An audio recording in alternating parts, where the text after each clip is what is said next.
shite, isn't they? God, don't know who's all watched that just there, but good God. Pretty poor.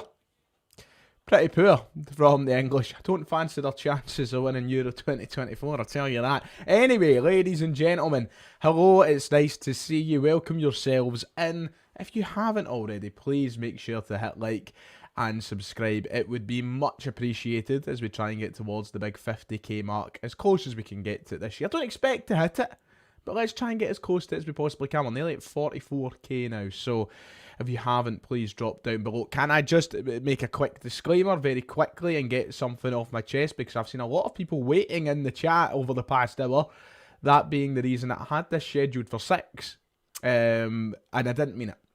It was purely an accident. I wasn't actually running late or nothing. I just was totally unaware that I had this stream scheduled for 6 PM tonight. I must have clicked the wrong time this morning. When you set it up, obviously you pick what time you're planning on going live. I was always planning to go live at 7 o'clock tonight. That was the plan. And it wasn't until my good friend Rio Verstappen tweeted me over on X and said, Ryan, by the way, you're no live. And I thought to myself, I'm not meant to be live. And I checked and it said 6. So apologies for anybody who did think it was 6 o'clock tonight. Completely my bad. It was always meant to be 7. Nonetheless, nice to see you all piling in the chat anyway. We're going to have a wee catch up. Today's live stream is going to be dictated a lot by you guys. Sorry there was no video yesterday. 2 reasons for that. Number 1, absolutely bugger all to talk about. Number 2, if you can't hear it in my voice, I'm actually a wee bit under the weather at the minute. I think I've caught a bug from the weekend, the events at the Hydro or something. I feel like I've got the old cold or something. Hopefully not the big COVID. I'm hoping it's not that. But I've been a bit under the weather, so you might hear it in my voice, you might see it in my energy levels, but I'm okay. Don't worry, I'm not going to die on you anytime soon. But I've got this bug that's gone about. A lot of people seem to be under the weather right now, so that's the couple of reasons there was no video yesterday.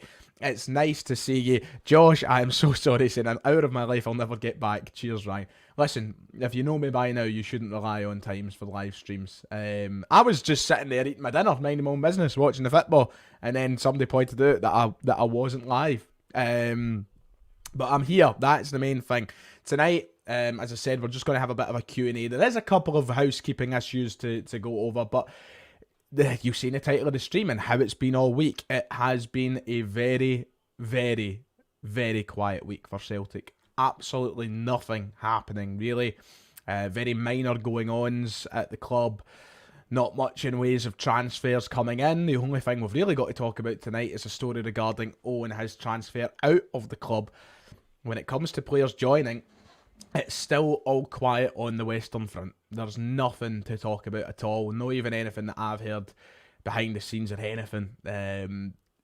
Just generally really, really quiet. And when I done my video on Sunday, going into Monday, and when I was live here on Monday night, I think it was as well, I believe, I said that hopefully to start the week, Monday afternoon, Tuesday afternoon, or even at night, we'd maybe get a couple of stories and we'd maybe get something to kind of kickstart this summer window for us, but we have nothing yet. Alas, I remain patient. I'm not exactly frightened or pissed off or any negative sort of emotion. It's the 20th of June. And it probably doesn't help today that Rangers have went out and signed Connor Barron. That'll probably light a fire under some Celtic fans' backsides, thinking that we need to get the finger out and we need to start making signings.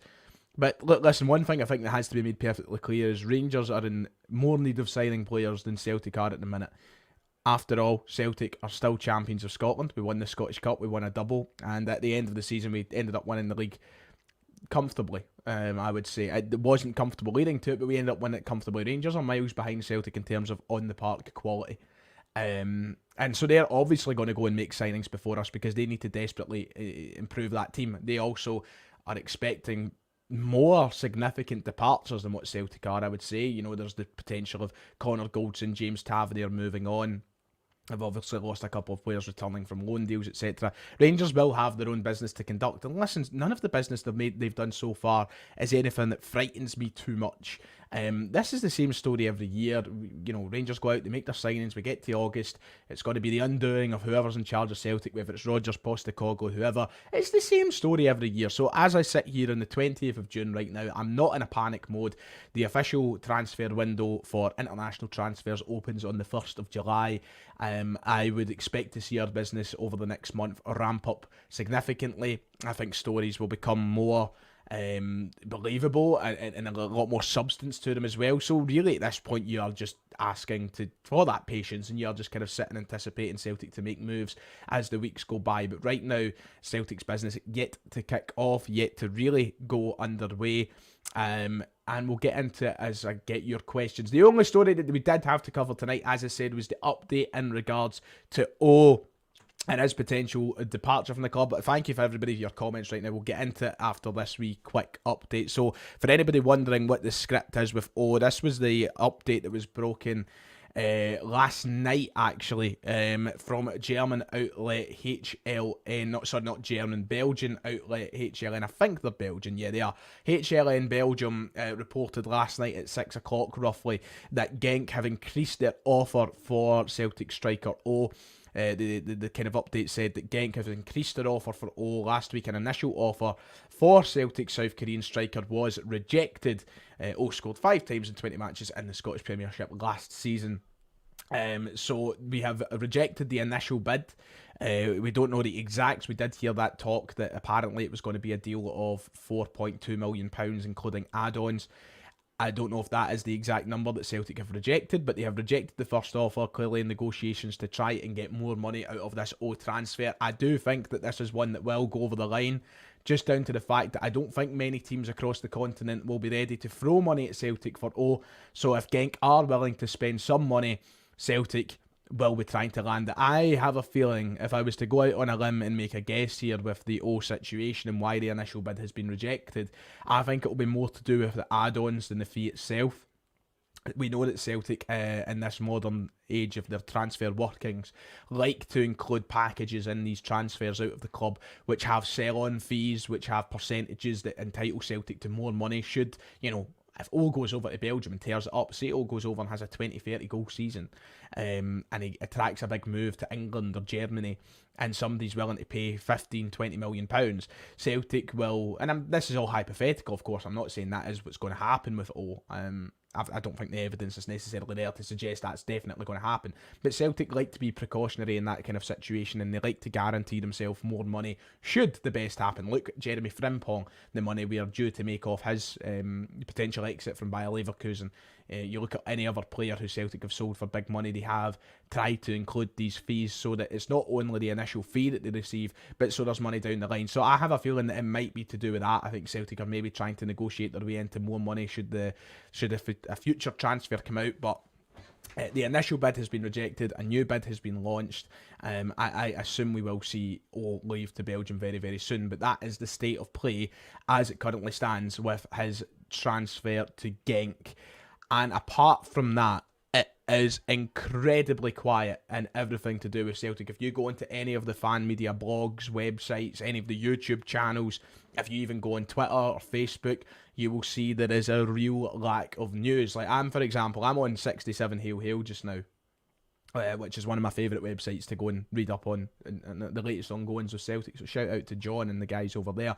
But even when you scroll through, there isn't any major big breaking stories. A lot of it, and this is the same on many websites, just kind of recapping Scotland's performance last night and the associated Celtic players.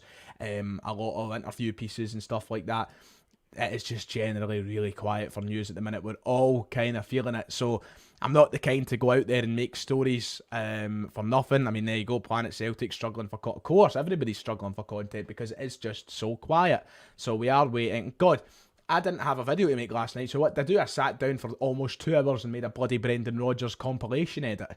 That's what I spent my night doing last night because there was nothing to talk about. So, yeah, and that's it, yeah, just do the fake Jota links, that'll get you likes, of course. But as we all know, I'm not one for that on this channel. I don't like to report on anything unless there's legitimacy behind it. So yeah, not much to talk about, which is why tonight you guys are going to dominate the conversation for me. I want to take on your points, your questions, whether it's related to transfers or whatever, and I want to hear what you have to say and answer all your questions and get my opinions across. So 20 minutes or so, let's just do it, shall we? Let's make this a proper old-fashioned Q&A stream, and go through it, shall we? So get your questions in, get your points in. It can be on absolutely anything you want. But let's try and keep it mostly Celtic related, shall we? Because that's why majority of people are here. Thank you to the 160 plus viewers who are live in the chat right now. Make sure to hit like and subscribe. If you want to donate and all that jazz, you can do that as well. So, start with Mark, who's always in. He says O'Reilly would have run amok against the English. I'm inclined to agree. I think he would have. I still can't believe he's not in that squad, and I think he would have added a little bit more for Denmark tonight to try and find a winning goal. But, he's not there, ultimately, which is annoying. But, you know what? It means he's coming back. Well, I say he's coming back fresh when he's going to be leaving the club probably anyway, so it's not actually all that important to us. We should scroll up, Ryan. I seen everybody talking amongst themselves. I love that. What a community. Just all talking amongst yourselves. I loved that. I loved coming in and seeing it. But if I scroll up, it'll take me all day probably. Sami Zayn to the Paradise Windfall. Absolutely. Get him in. Love it. Seeing Sami representing the club as well as CM Punk, of course, last week. Sami Zayn's one of the good guys. Always has been one of the good guys. And I love that he's got his Celtic gear and all the rest of it. Dean asks, let's get into the questions, shall we? Dean saying, have I got the new home top yet? Where would I rank it in terms of the Adidas effort so far? I personally think it's the best. In terms of home kits, I would say second best. I've not got it yet. I'm waiting. I don't have the money to throw around in a minute. I've just bought tickets for Paul McCartney, and I had Clash at the Castle, and I've got Santa Ponza coming up in Berlin as well. I've not got the money to splash it on it right now. I'll probably get it before I go away. But I'd say second best home kit, Dean. After not the season we just had there, the season prior, the Ange treble home shirt. I love that one, and I always will. So I would say second best home kit, but I love it. I do like it. I like it a lot. I was in JD earlier, actually, and it looked just so nice seeing it in person.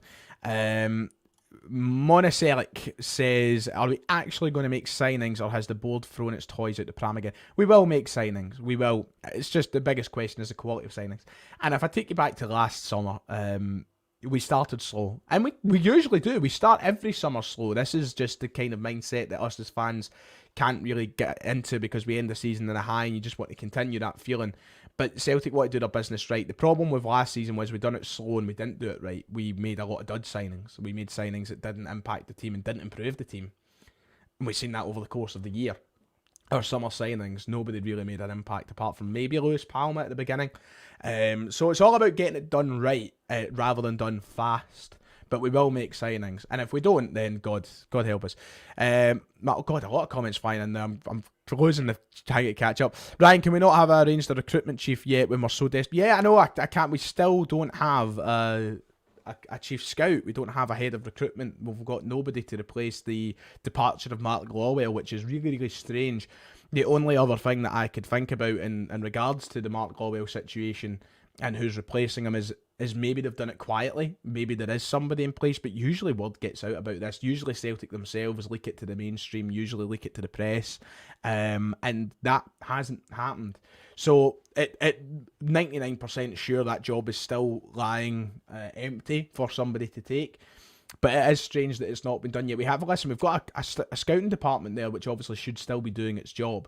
We just don't have someone heading it up, which is really, really weird, Mark. But hopefully we hear something about that soon. Of course, we heard about the appointment of Mark Cooper, who was coming in to join the scouting team, but it wasn't detailed that he was going to be leading that team up. So, God knows. By the way, I've had to scroll down, so if you're really desperate for me to answer something, you know how it works by now. Just keep launching it in, and I'll hopefully eventually get to your comment. But I need to keep scrolling down the chat to keep it flowing, and that means that I need to skip through a lot of questions and such, which is annoying. Are the board going to be penny pinching? I certainly hope not, Stephen. If the report that came out the other day that we reported on the channel is to be believed, with Celtic wanting more established players, wanting more now quality rather than project signings, then they can't penny pinch. They're going to have to get the checkbook out. It's as simple as that. So these things things go hand in hand. You can't penny pinch while wanting established players. If you want established players, you need to spend money. So if we are wanting established players and that report's to be believed, then I think we should be spending quite big this summer. But we're going to have to wait and see. Hoopy's the chief scout, says Christopher. You know what? He might be. Lewis says we need big midfielders big time. Behind the main three, our best is home. Hopefully Bernardo is sorted soon. Yeah, I would like to see depth, especially defensive midfielders. I don't think, I like Iwata, I do, but I think that, quality, physical players would be ideal. But I think you can make a case for every position in this team needing some reinforcement at least. Not necessarily starting players. It's not like we need somebody to come in and replace Cameron Carter-Vickers, for example. But I think that there is definitely reinforcement needed in every single area in this team. So it's just about what the club prioritise. But what we're hearing is the priority is goalkeeper, centre-back, and striker, I think, and left back. They're the four priorities for the club if the papers are right, of course. Ben saying, do I think that Bernardo will be a Celtic player permanently, or do you think an agreement won't be reached between clubs? He will be a permanent player. I'm fully confident of that. Mostly because, just to answer your second point, Ben, an agreement has been reached between the two clubs. The last that we've heard, the latest update that we have is it's the player now. It's the parties of Paulo Bernardo and Celtic that need to come to an agreement on a wage. So it seems like it's a done deal between Benfica and Celtic. It seems an agreement has been met. It's now just wages that needs to be sorted out. So I'm pretty confident that Celtic will sign Paulo Bernardo permanently, just as long as both parties are willing to kind of negotiate and come to not sacrifices. What's the word I'm looking for? Come to some sort of compromise. That's the word I'm looking for. If both of them have to compromise, both Celtic and Paulo Bernardo, by the sounds of it. So, what areas do we need to improve on most in Europe? Says Harris Innes. Everywhere. Most specifically, left back, goalkeeper, and striker. I think that's the three that stand out to me the most. Goalkeeper, centre back, left back, striker. I think that's and I just spoke about them a moment ago.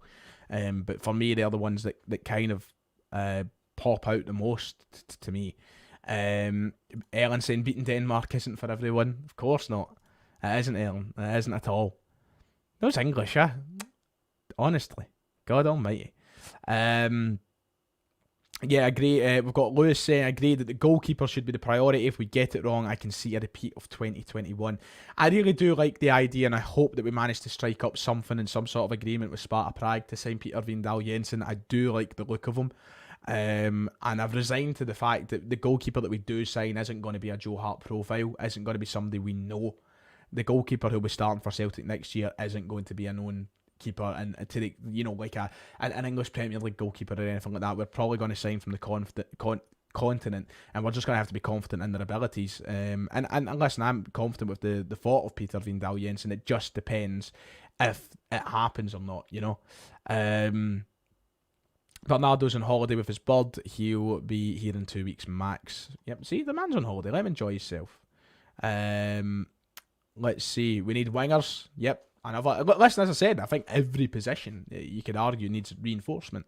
Are we able to rely on Maida and Forrest to carry us through the campaign? No, we can't rely on those two all season. We just can't. It's simple as that. For me, anyway. I don't know if you agree. They're both good players. I'm not saying they're not, but you can't. I don't think you can put the sole responsibility on it to carry the left and right hand side of Celtic from start to finish in the season, especially if Forrest getting on a bit. And Maida has his games where he's really poor. We know that he's important, he's vital to Celtic, but he has his games, he has his moments where it just doesn't click for him. So, not all the time can we rely on Dyson, sadly. So yeah, we definitely need some reinforcement on the wings as well, I think.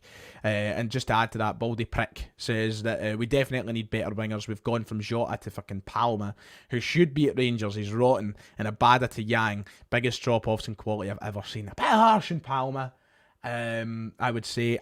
Listen, I think there's definitely room for improvement there. I don't think Palma's the finished article by any stretch. I think he's got a lot of development to do. But we've definitely seen signs of a good player. It just kind of faded as the season went on. But, You know, he's had some big goals and big moments, and some of them came in Europe as well. But I do understand going from Jota to Palma is a massive drop-off. There's no denying that. Mark said, is this the year the club changed the wage structure to target genuine Champions League quality players in the future? It's as simple as this. For me, it's not a matter of should they. It's a matter of will they, Mark. I don't think there's any denying that Celtic need to break the wage structure, and they might not want to do it, and it might seem totally unfeasible for them to do it, but we're not going to progress if we don't break it.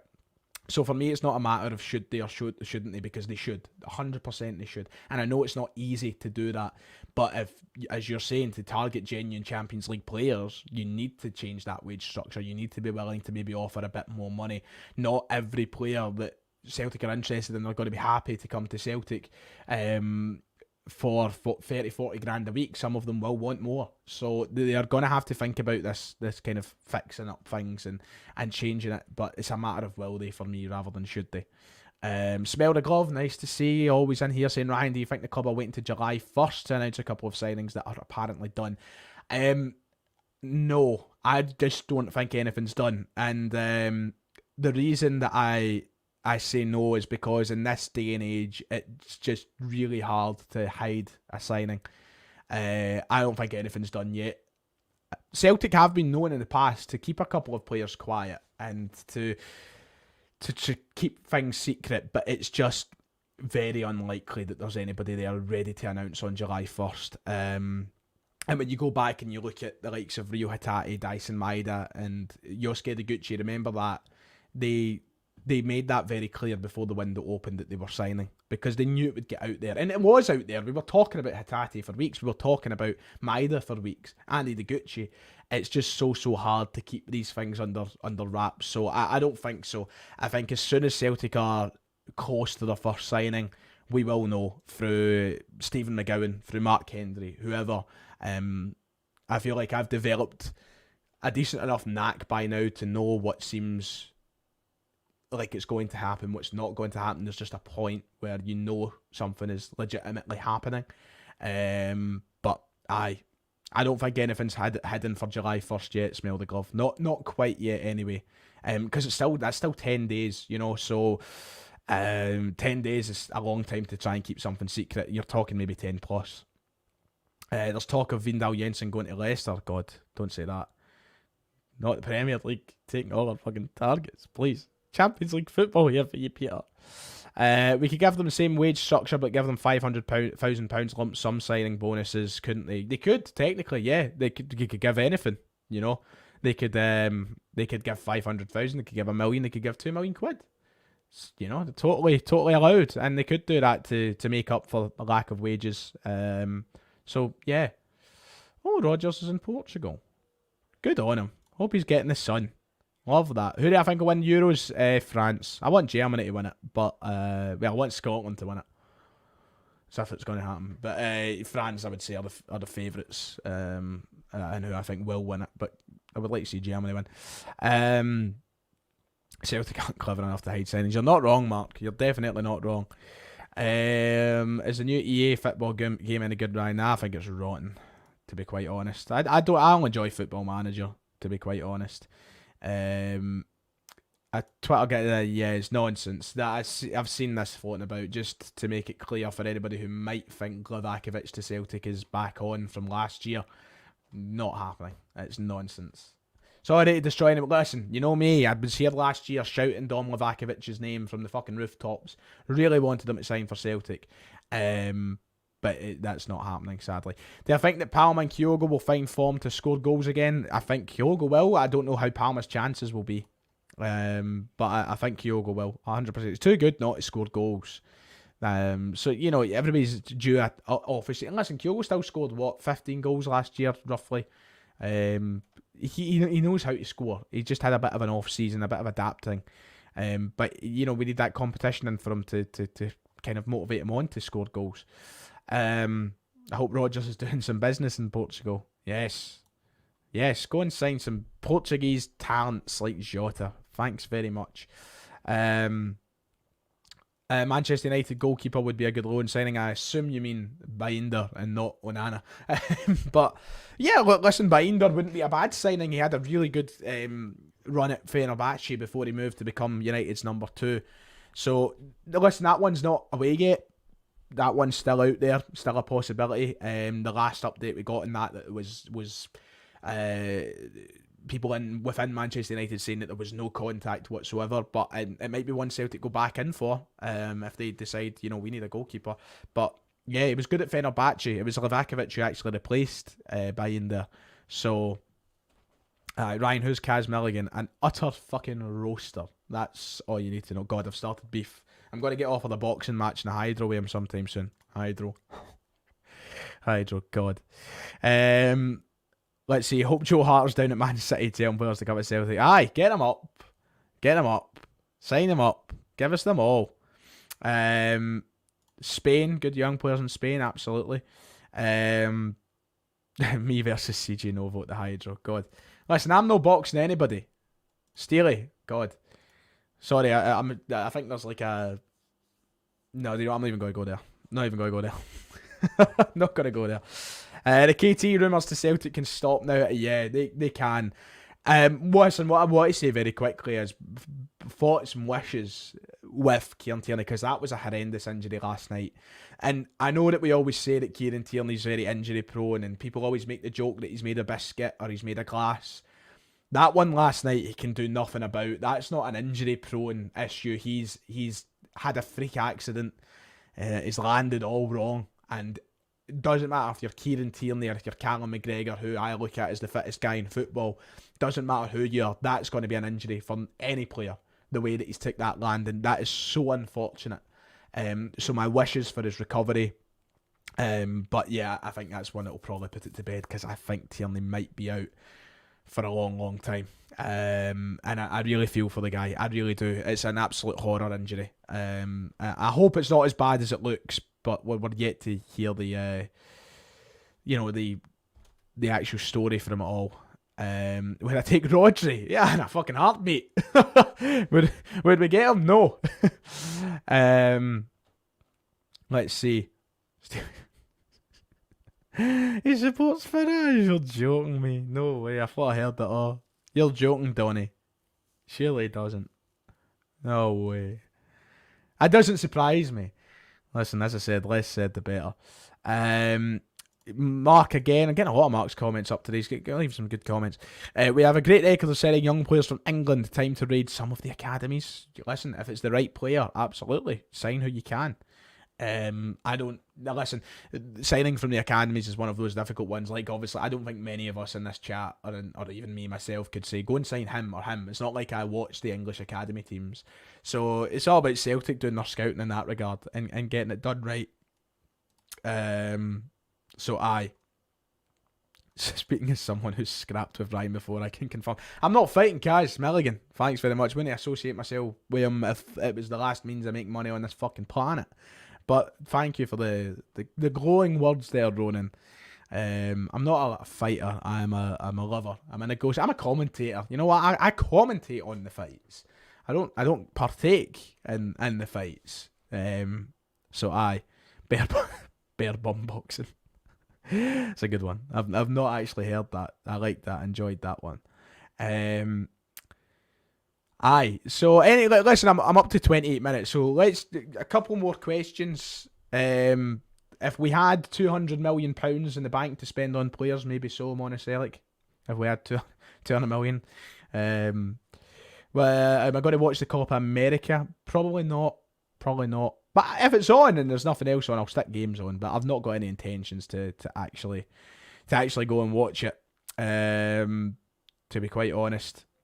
Oscar Bob from Man City on loan. Apparently he's a good player. Can't tell you too much about Oscar Bob, to be quite honest. Messi to Celtic. Yeah, I'd take Messi. I'd take him, absolutely. I think that'd be good. Aye. Anyway. Right, I'm going to wrap it up. Wow, that was good. I enjoyed that. 20 minutes of just asking, answering your questions and trying to get through things. It has been, listen, I was about to say apologies. I can't exactly apologise for the lack of news coming out of the club at the minute. It's not up to me to generate the news or negotiate transfers, so I can't really apologise, but sorry that there hasn't been any of the regularly scheduled videos this week. We are waiting for maybe a big story to break, but listen, as soon as it is out there, you know I'll be here with it anyway. I'm not on holiday for another, 29, 30 days, I think. So I will be here. I will be here to report on everything. So thank you for tuning in. Thank you for bearing with me and supporting the channel while it has been quiet. You guys make it's very easy for myself. So thank you very much. Take care. God bless. Enjoy Italy versus Spain. That is the game, isn't it? Italy, Spain. Enjoy it anyway. I'll see you next time. Cheerio.